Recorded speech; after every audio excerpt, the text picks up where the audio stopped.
Sa video na to, sasamahan niyo ako mag-differentiate ng mga transcendental function. Una na nga dito, ang equation na to, which is y cosine x over 2 equals x cotangent x over 2 plus y squared. So, kung mapapansin natin dito, isa itong implicit function. And paano nga ba natin mag-differentiate ito in terms of y kung ganong both sides ay may x at y variable. So, ang kailangan lamang nating gawin dito is i-differentiate yung y, i-isolate ito, at kunin ang value nito. So, paano nga ba natin gagawin yun? So, una, i-differentiate natin itong trigonometric function na to. So, pag nag-differentiate tayo ng trigonometric function, mag-uumpisa tayo sa labas, paloob ng paloob. So, simulan natin. Derivative ng y is y prime and copy cosine x over 2. And derivative ng cosine, which is negative sine x over 2. And derivative nitong x over 2, which is yung nasa loob, kasi papaloob nga tayo ng papaloob, which is 1/2, using the quotient rule. Dito naman tayo sa kabila. So, ganun din, mula sa labas, paloob tayo ng paloob. So, derivative ng x is 1, and then ang derivative ng cotangent, kakapi pala lang muna natin yung cotangent. Cotangent x squared. And yung derivative na ng cotangent, which is cosecant squared, x2. And then yung derivative nito ng loob, which is 1/2. And then derivative nito, so ang derivative nito is positive 2y. Dahil may y, dadagdag tayo ng y prime. Okay. So, next na natin gagawin dito is i-simplify. Y cosine x over 2 times negative sine x over 2 times 1/2 is just simply copy the x2 negative sine x over 2 over 2 equals, dito din, ganun din, ito times natin ito sa 1/2. So, cotangent x over 2 and cosecant squared x over 2 plus, huwag natin kalimutan to, 2y prime.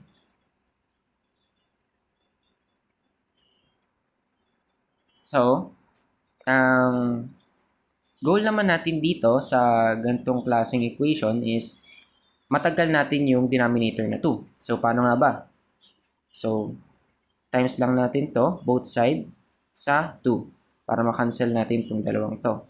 So, copy lang ulit, y prime cosine x over 2 sine x over 2 equals cotangent x over 2 cosecant squared x over 2 plus 2 times 2 is 4 y prime.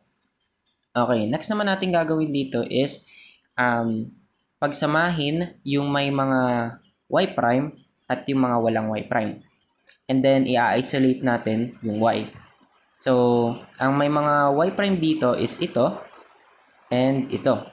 So, itong 4y prime natin is ililipat ko sa kabila. So, isolate na natin yung y prime. Y prime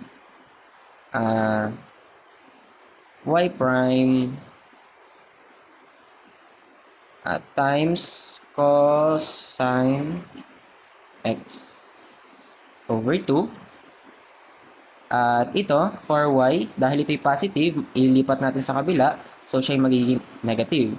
So, ibig sabihin, we have negative for y dito. And then, equal natin. Ililipat natin itong sign sa kabila, so ito'y magiging positive. So, sin x over 2, and copy lang natin ito, since hindi naman sila naalis dyan. Cotangent and cosecant squared x over 2. Ngayon, para makuha natin yung value ng ating y prime, is i-divide natin to both sides sa value na ito. Copy lang natin. X over 2 minus 4y.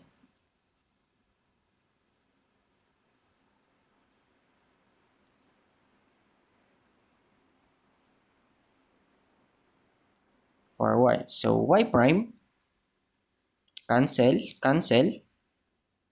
is equal to sin x over 2 cotangent x over 2 cosecant squared x over 2 over cosine x over 2 negative 4y. So, this will be our final answer dito sa equation na to.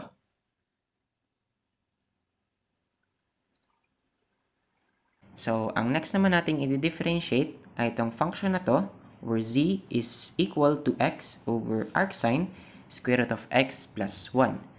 So, una, i-identify natin kung ano ang rule na gagamitin. And pangalawa, yung formula ng ating derivative sa arcsine. So, una, alamin muna natin yung formula. So, arcsine u is equal sa u prime over square root of 1 minus u squared. So, yan ang gagamitin ng formula para makuha natin yung derivative nitong term na to. Okay, so simulan na natin. So, ang gagamitin natin ditong rule is ang quotient rule. So, ano nga ba ang quotient rule? So, z is equal to low derivative of x. Low. Copy lang ang low. Derivative of x, which is 1. Minus high derivative of low. Okay, yung high, copy lang.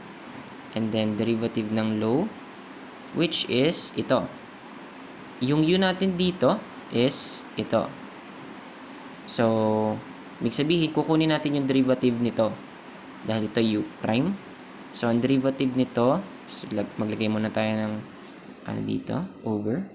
So, pwede natin tong i-derive as x plus 1 raised to 1/2. It's the same thing. So, gamit ng chain rule, makukuha natin yung derivative nito ng mas madali.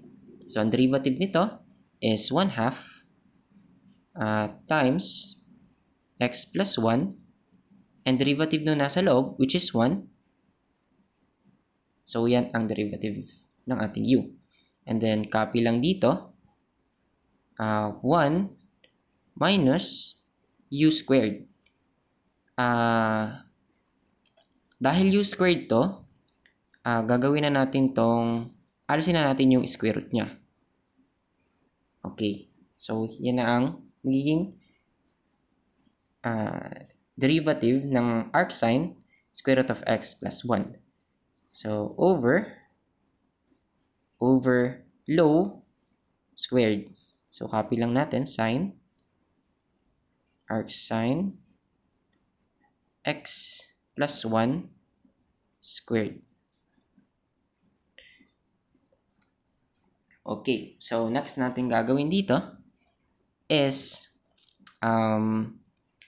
kunin natin or i-distribute na natin yung mga terms na pwede nating i-simplify sa taas. So, copy lang natin as arcsine, square root of x plus 1 times 1 is just the same.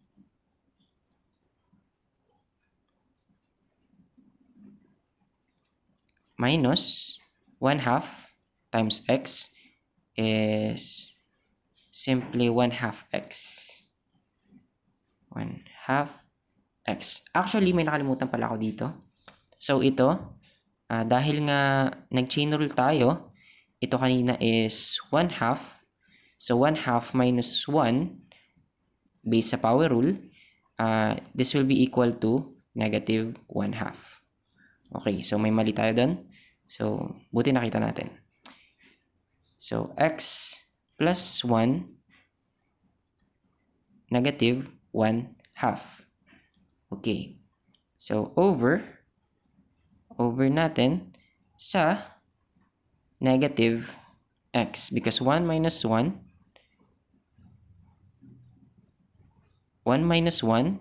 is actually 0. So, yan. And then, huwag natin kalimutan yung over natin, which is sine negative 1 square root of x plus 1 squared. Okay. So, ang gusto na nating mangyari dito is makancel natin ito. Gusto natin ma-simplify ito. Gusto natin ito makancel. So, ang gagawin natin dito is i-times natin yung both numerator and denominator dito, which is square root of negative x. Square root of negative x. So, cancel. And ito din, since may sign dito, arcsine, and may divided siya sa arcsine din, so, mababawasan ng isa to, and matatagkad ito. So, equal sa negative 1/2 x over quantity x plus 1 negative 1/2 over sine or arcsine x plus 1 with the square root negative x. Yan. So, pwede na natin tong final answer, pero pwede pa natin to mas simplify pa. So, pwede din siyang negative 1/2 x over sine negative 1 over x plus 1 square root with square root of negative x times x plus 1. So, pwede natin ito maging final answer.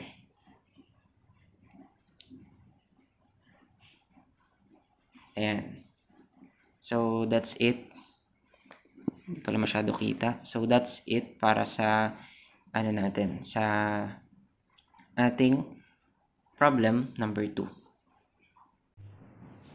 Okay. So, pumunta naman tayo sa last nating equation, which is nakikita natin dito na isa na naman itong implicit function.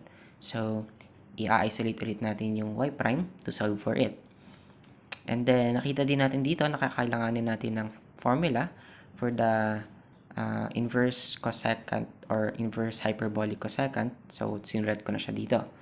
So, for the derivative of this, actually, kulang pala itong formula natin. So, may du dx pa dito. Okay.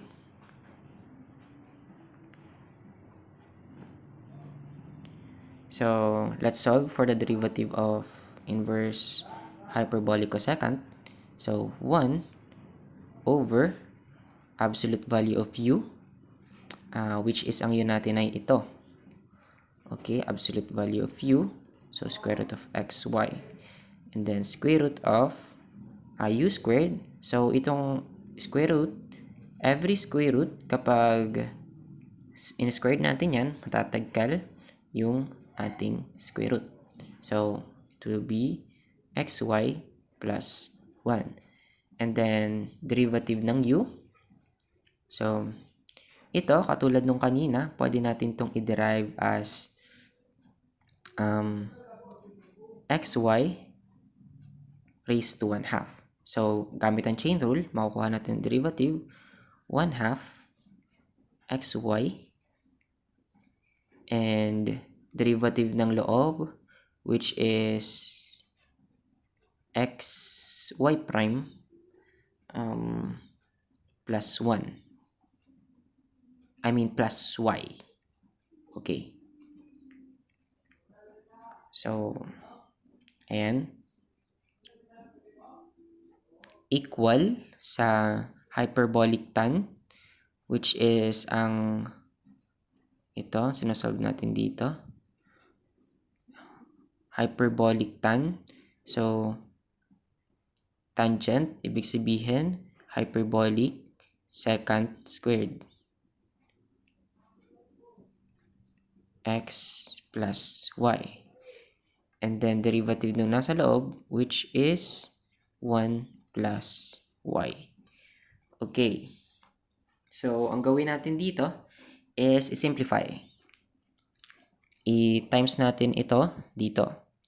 So, mapansin natin, pwede natin itong i-times natin yung 1 half dito. And i-distribute natin yung xy dito. So, times natin yan. Itong nakaano natin. So, ibig sabihin, meron tayong xy times xy prime is simply x squared y prime plus xy squared. Xy times y is xy squared and then over 2. So, since ita-times din natin ito dito, sa loob nito, supposedly, so, 1 times taas is simply copy lang, and then yung sa baba is copy lang din natin. So, this will be pwede natin ito ma-simplify as xy, quantity xy plus 1. Okay, equal sa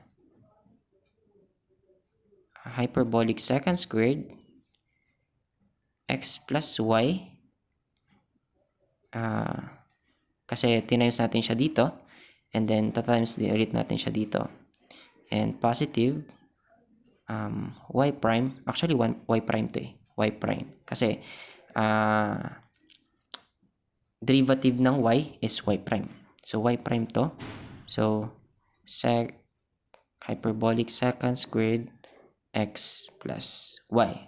So, ang next natin gagawin dito is para ma-eliminate natin itong ating denominator, let's cross multiply, which is this is 1. So, dito, taas times 1 is just copy y prime plus xy squared equal sa 2 xy, quantity xy plus 1 times secant, hyperbolic secant, copy lang,